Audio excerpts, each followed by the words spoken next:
Good afternoon. अभी तक काफी कुछ हम लोगों ने पढ़ लिया, ठीक है। अभी तक किसी को कुछ डाउट है? जैसे आज थोड़ा एक घंटा, एक डेढ़ घंटा पॉलिटी का रिवीजन करेंगे, कुछ डाउट सेक्शन रखेंगे, किसी को कुछ डाउट है तो सब पढ़ेंगे। इकोनॉमिक्स में कुछ इशू किसी को, कि सब इकोनॉमिक्स बन गए? ठीक है, नहीं हो तो धीरे धीरे पूछ। हाँ, इन्फ्लेशन वगैरह थोड़ा ठीक है, करवा देंगे, 5-10 मिनट लगे उसमें। और कुछ बाकी सब पीछे के स्पेशल ड्राइंग राइट्स हमने इंटरनेशनल ऑर्गेनाइजेशंस हालांकि इतने डिटेल में देखे नहीं है, जैसे international monetary fund, world bank, क्योंकि इतना इंपॉर्टेंट नहीं है। कोई डिटेल में इतना नहीं पूछेगा तुम्हें, स्पेशली जिस एग्जाम की प्रिपरेशन तुम लोग कर रहे हो, ठीक है। ये चीज बताने कैसे कि इसके बास्केट होता है, जैसे इंटरनेशनल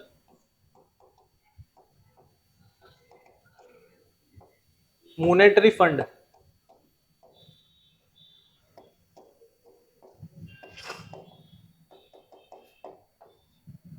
एक ऑर्गेनाइजेशन है, इंटरनेशनल ऑर्गेनाइजेशन। बेसिकली क्या करता है, बहुत लेमन लैंग्वेज में समझाऊंगा, एकदम सिंपल देसी लैंग्वेज, कि एक ऐसी बॉडी है जो लोगों को लोन्स देती है। किसको लोन्स देती है?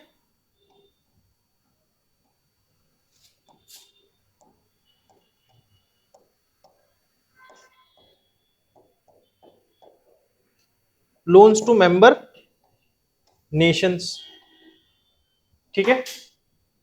इसके जो मेंबर्स हो गए उनको लोन देती है। लोन्स क्यों देते हैं भाई? ऑब्वियसली पता है, कुछ ना कुछ काम करने के लिए। क्लियर है? लोन देने की कुछ करेंसीज होती है कि अच्छा इसी करेंसी में लोन मिलेगी, वो सब सेकेंडरी चीज है। प्राइमरी चीज क्या है जो हमें पढ़नी है? Special drawing rights.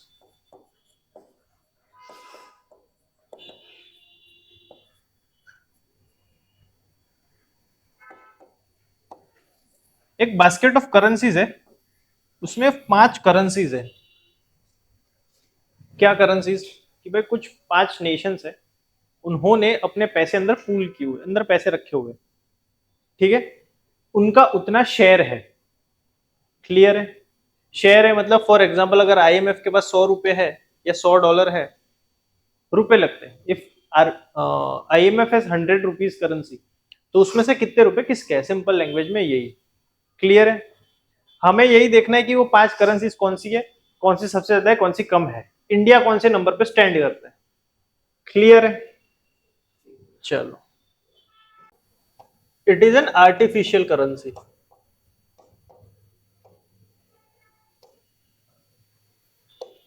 Artificial currency मतलब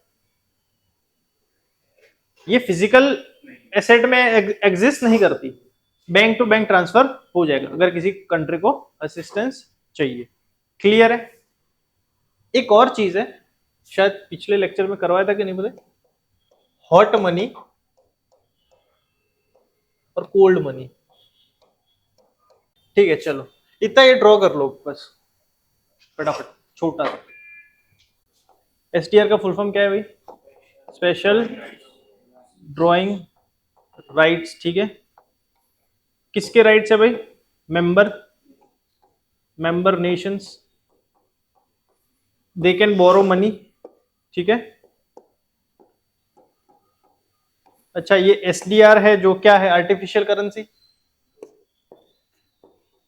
it is an artificial currency. इसका दूसरा नाम है पेपर गोल्ड।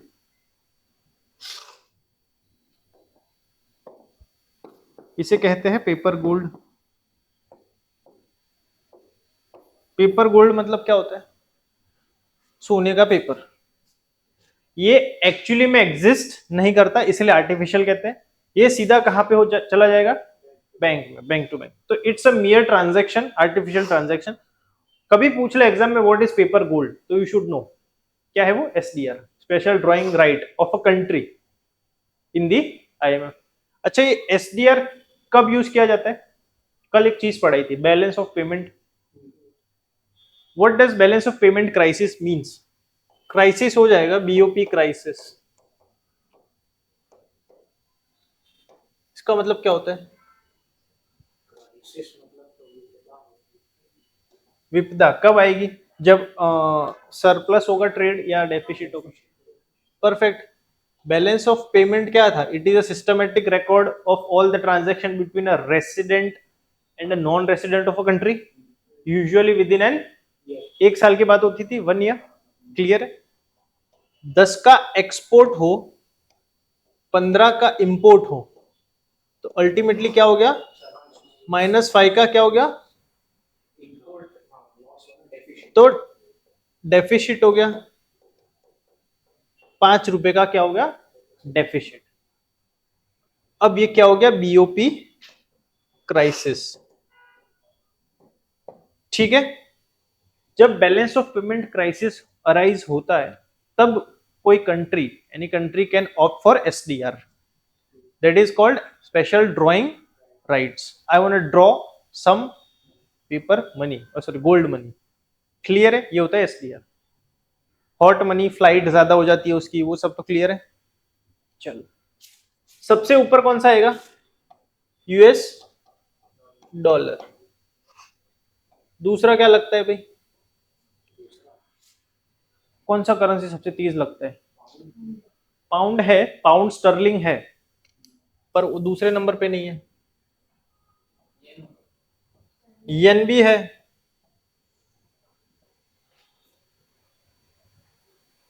बहुत इजी चीज है ये तो, मतलब इजी तो नहीं है पर ठीक है। 3-4 जो तुमने बोले वो तो है ही, पर दूसरे नंबर पे कौन से होंगे? सऊदी अरेबिया का नहीं होगा कभी।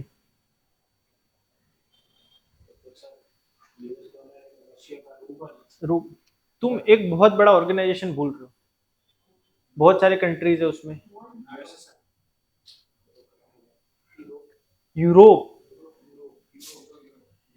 तो यूरो, यूरो कितने यूज होते हैं? बहुत सारे, यूरोपियन यूनियंस में यूरो ही होते हैं। फिर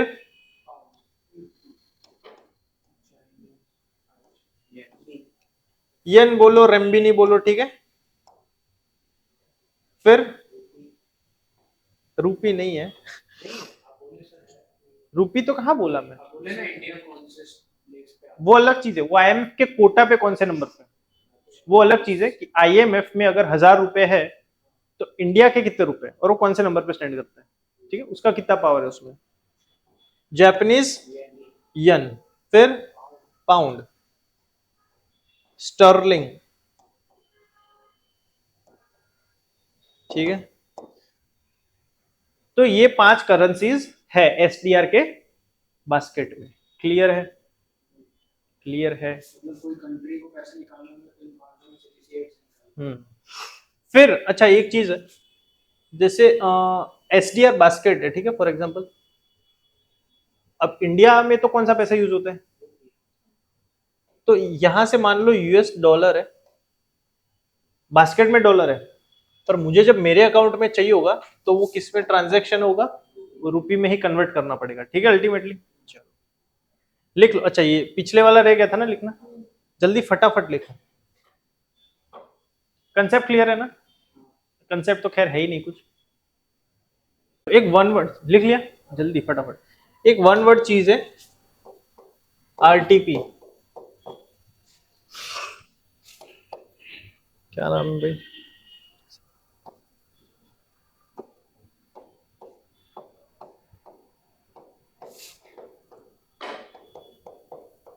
रिवर्स ट्रांके पोजीशन लिख लो,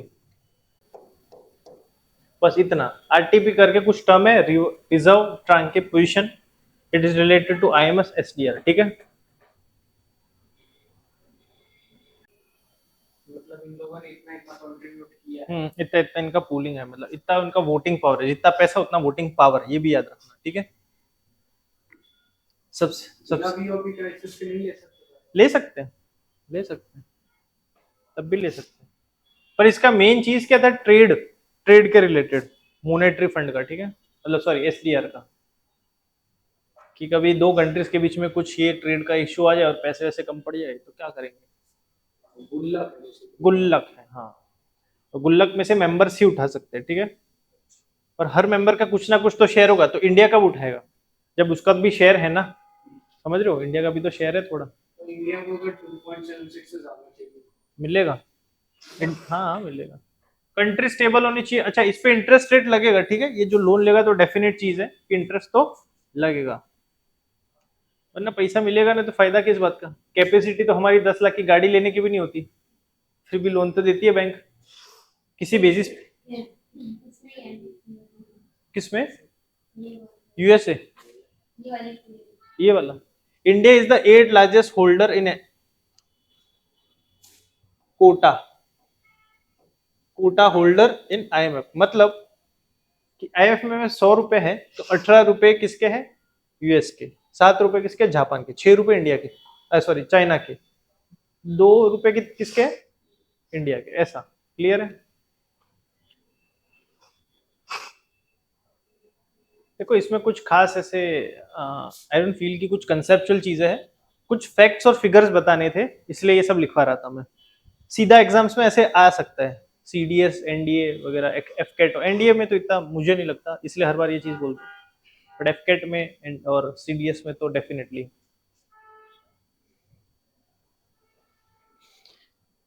एक चीज होती है ग्लोबल रिजर्व करेंसी। हाँ, क्या मतलब है उसका, समझ आता है कुछ? गुल्लक नहीं, हर चीज गुल्लक है भाई। देखो ग्लोबल रिजर्व करेंसी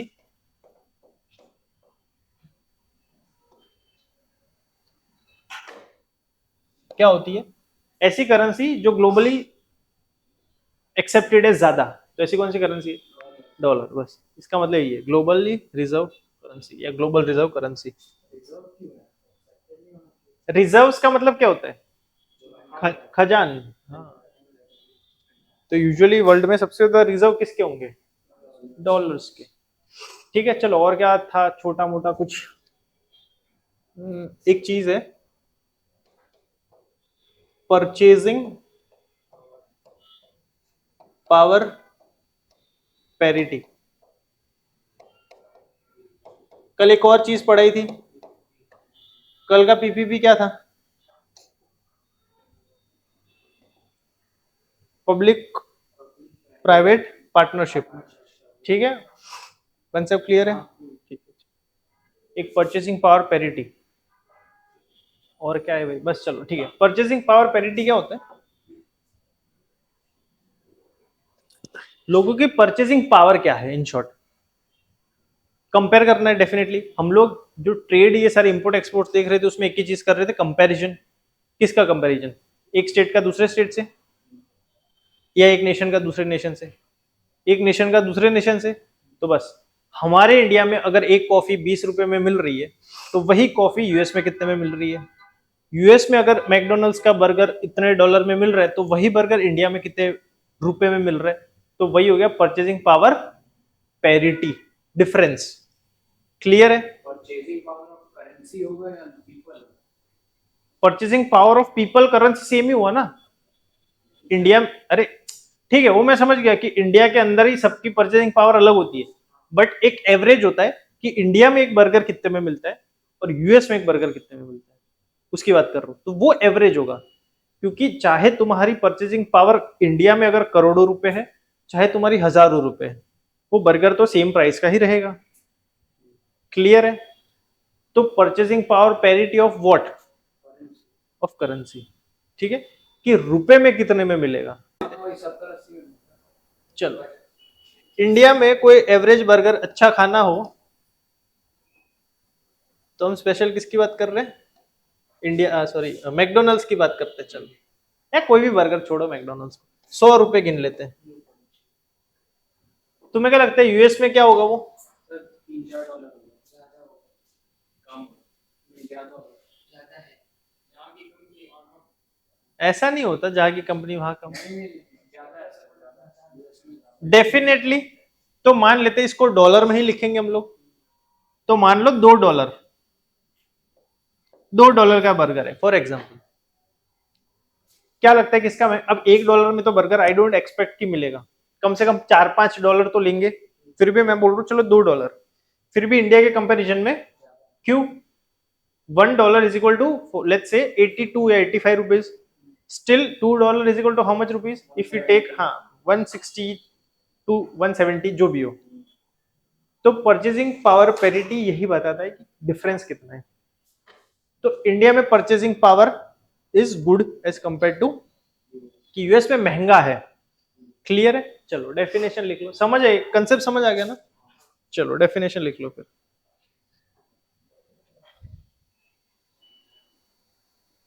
ये ड्रॉ करना है तो कर लेना, कुछ है नहीं खास।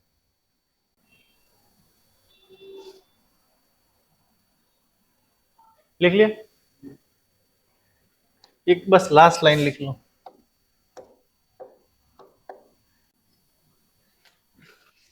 कोई नहीं, सस्ता है, सस्ता तो क्या भाई दूसरे कंट्रीज में मिलेगा ना। इंडिया डॉलर के कंपैरिजन में Indian currency is weaker, but और बहुत सारी करेंसी है जो डॉलर के कंपैरिजन में और इंडिया से भी वीक है ना। अभी बीच में शायद पाकिस्तान की सॉरी $1 इज इक्वल टू बहुत सारे पाकिस्तानी रुपए हो गए थे, तो इस हिसाब से तो वो आगे आना चाहिए था हमसे, पर ऐसा नहीं है। हमारी करेंसी उतनी थोड़ी स्टेबल है, स्ट्रांग है कि भाई थर्ड लार्जेस्ट इकोनॉमी, इधर इतने सारे लोग हैं कि वो एक बर्गर अफोर्ड कर पा रहे हैं, क्योंकि हमारा कंपैरिजन किससे हो रहा है? यूएस से। तो यूएस के कंपैरिजन में हम लोग अच्छा खासा बर्गर अफोर्ड कर पा रहे हैं इंडिया में। क्लियर है? बर्गर का एग्जांपल है, मैं ये बस लिखवा देता हूं। USA, China, India, Japan, Germany,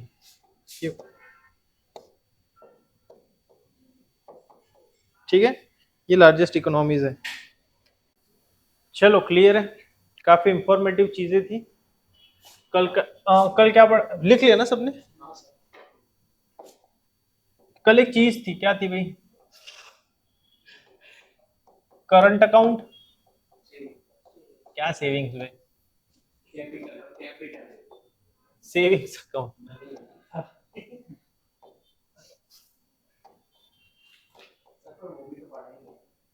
एक सेकेंड, अरे ठीक है ना, ये पढ़ा है तो आंसर दे देना, ठीक है? रुको जरा, ऐसा सीन है लाइफ में। चलो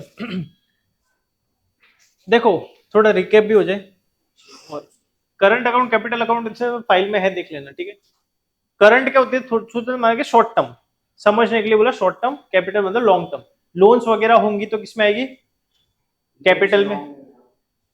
foreign portfolio investment, foreign direct investment, ये सारी चीजें किसमें होगी? कैपिटल में।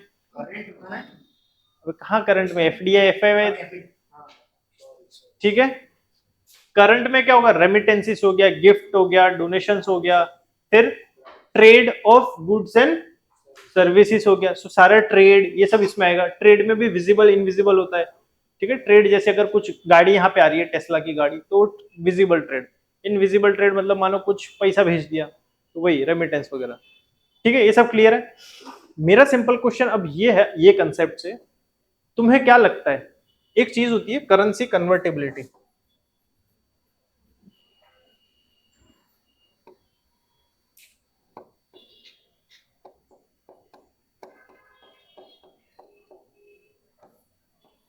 करेंसी कन्वर्टेबिलिटी का मतलब क्या होता है? करेंसी कितना कन्वर्ट हो रही है, ठीक है, कितनी फ्लेक्सिबल है कन्वर्ट होने में। क्वेश्चन ये है कि करेंसी कन्वर्ट, इंडियन रुपी, जो इंडियन रुपी है, किस में ज्यादा कन्वर्टेबल होगा, करंट में कि कैपिटल में? क्यों? On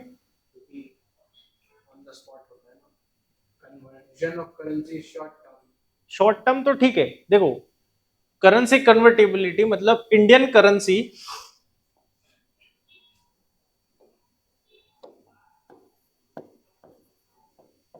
Indian currency is fully convertible, ये लिखना है, ठीक है, ऑन करंट अकाउंट ट्रांजैक्शंस, ठीक है। Where as it is not fully convertible in capital account transactions.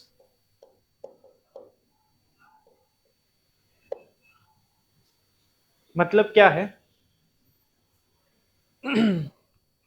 Remittances, gifts थे, डोनेशंस थे, trade of goods and services थे। रेमिटेंस होंगे तो यहाँ पे डॉलर आ रहा है, इट्स गुड थिंग, उसे फट से रुपये में कन्वर्ट कर सकते हो। हम लोग इंडिया वाले क्या चाहेंगे यूजुअली कि जो भी ट्रेड होगा वो डॉलर में हो तो अच्छा है या रुपये में हो तो अच्छा है? रुपये में हो तो अच्छा है। क्यों? हमारा करेंसी जितना बाहर जाएगा उतना उसकी वैल्यू बढ़ती जाएगी कि अब भाई रुपी भी इज सच अ करेंसी जो एक्सेप्टेबल है। हमें लाइफ में जितने ज्यादा लोग जानेंगे, पहचानेंगे, एक्सेप्ट करेंगे, उसका मतलब क्या होता है कि हाँ ठीक है, हमारी कुछ ज्यादा वैल्यू है एलिजली, ठीक है, वर्चुअली।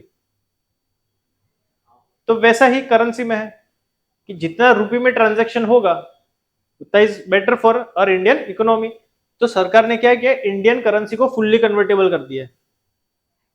क्लियर है? यहां से भी तुम यूएस में भी पैसा भेज सकते हो। क्लियर है? यहां से भी भेज सकते हो। तो ये नहीं है कि डॉलर ही भेजने, तुम पैसा भी भेज सकते हो ना, बोले तू यूएस में कन्वर्ट करवा देना। तो capital sorry current account is fully convertible, full authority देके रखा है कि कन्वर्ट करते रहो रुपये में जितना हो सके। वेरेस कैपिटल में ऐसा नहीं है, ठीक है, उसको लिमिट करके रखा है। क्यों? डायरेक्ट इन्वेस्टमेंट्स आएंगे, पोर्टफोलियो इन्वेस्टमेंट्स आएंगे, तो फिर पैसा स्टेबल नहीं रहेगा। क्लियर है? क्योंकि इन्वेस्टमेंट्स होंगे तो किसी भी सेक्टर में हो सकता है, कोई भी करेंसी से हो सकता है। तो बोला नहीं, हम लोग लिमिट में रखेंगे कि ज्यादा पैसा उनके पास ना चला जाए, क्योंकि हमें क्या ज्यादा करना है, trade as compare to capital account. Clear है? सर ये फुल्ली नॉट फुल्ली थोड़ा विस्तृत हो गया। फुल्ली नॉट फुल्ली मतलब फुल्ली कन्वर्टेबल और नॉट फुल्ली कन्वर्टेबल, मतलब अगर मैं तुम फुल्ली कन्वर्टेबल का मतलब यही है कि अगर कोई $100 दे रहा है तो उसको 100% रुपीज में कन्वर्ट किया जा सकता है, यही है। नॉट फुल्ली में क्या? 100 के 100 में नहीं करना है, मैं चाहूं तो 50 भी करूं, मैं चाहूं तो 10 भी करूं, मैं चाहूं तो 100 भी करूं। ये कौन चाहेगा? कौन चाहेगा भाई? Government, RBI. वो आर शुरुआत में क्या पढ़ाया था? Who is the authority to hold foreign exchange reserves in India? RBI. Clear है? लिख लो चलो इतना फटाफट, कहीं भी थोड़ी बहुत जगह होता, अरे 2 लाइन तो करनी है उसी में। हाँ वो जो टेबल दिया था ना उसी में लिख लो कि current is fully convertible, capital is not fully convertible, Indian rupee is fully convertible on all the current account transactions. मतलब पार्शियली कन्वर्टेबल हो ना कैपिटल। हाँ पार्शियली बोल सकते हो या बोलो नॉट फुल्ली कन्वर्टेबल। क्लियर है? ट्रेड और सर्विसेज ज्यादा होने चाहिए as compare to capital account में, तभी करेंसी स्टेबल भी रहेगी। अब ज्यादा डॉलर मार्केट में आ जाएंगे तो वो भी प्रॉब्लम है, बताया था ना। इसमें तो इन्वेस्टमेंट होता है, तो मान लो कोई $100 की कंपनी इन्वेस्ट करना चाहती है इंडिया में, $50 फॉर एग्जाम्पल, सारा डॉलर में करेगी तो क्या होगा, मार्केट में डॉलर ही डॉलर, तो उससे क्या होगा, करेंसी हमारा इंडियन करेंसी वीक हो जाएगा। बताया था कि हर बच्चे के पास एक $1 होगा तो रुपए की वैल्यू कम हो जाएगी। क्लियर है ये सारा? तो यहाँ पे टॉपिक खत्म होता है। एक चीज बताएंगे फिर थोड़ा पॉलिटी का रिवीजन करेंगे, डाउट सेशन होगा तो डाउट सेशन करेंगे। क्लियर है? चलो।